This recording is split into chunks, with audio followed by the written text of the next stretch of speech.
Hello, Canadian teen book lovers, and welcome to week 19 of the Marathon of Books. I'm back at the book center, feeling a lot better after my bout with the flu, and I'm excited to talk to you about this week's books. First up, I have Crush Candy Corpse by Sylvia McNichol. That was the first time I'd read the book, but I've been wanting to read it for a long time because I love the cover. And it turned out to be a really interesting book about this girl, Sunny, who gets charged with manslaughter after fulfilling her volunteer requirement for graduation. And she volunteers in a nursing home, and when one of the residents dies, people question her involvement in the death.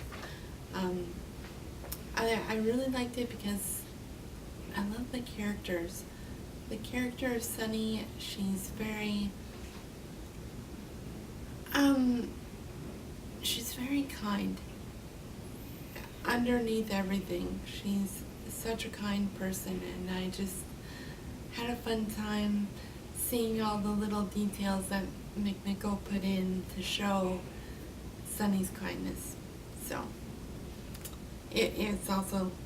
it's very well paced.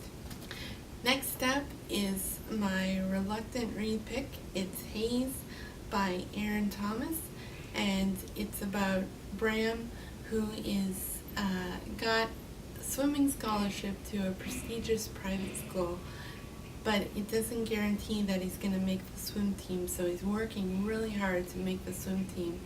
And he's also encountering some hazing rituals.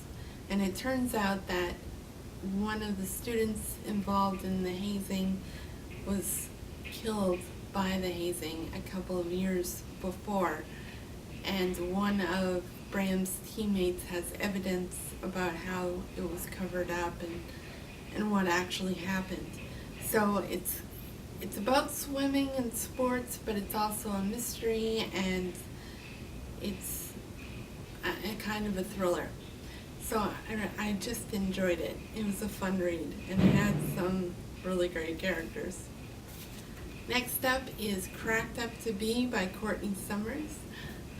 If you've been following me on Twitter, you'll know that I was very excited because now I have officially read all of Courtney Summers' books, and they are great. Wow, Courtney Summers just keeps you reading, and you might be horrified at times, but you just can't put the book down.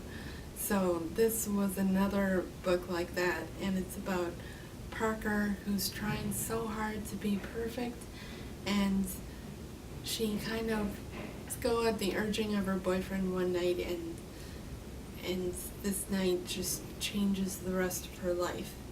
So I like how gritty Summers is, and how she never provides easy answers, but it's still, she provides characters you can identify with and sort of understand in their twisted ways. So I really liked it. Last up, I have Last Message by Shane Peacock, and it's another in the 7 series. So I just loved it. It was great.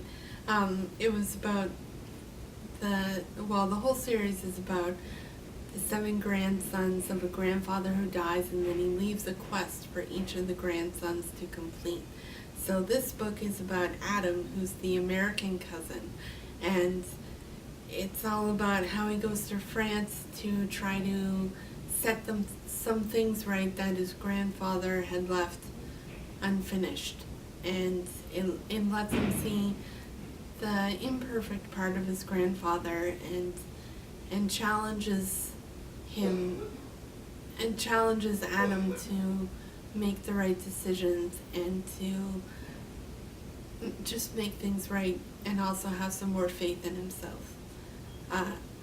It was very well written, witty. It moves very well, and it was just excellent.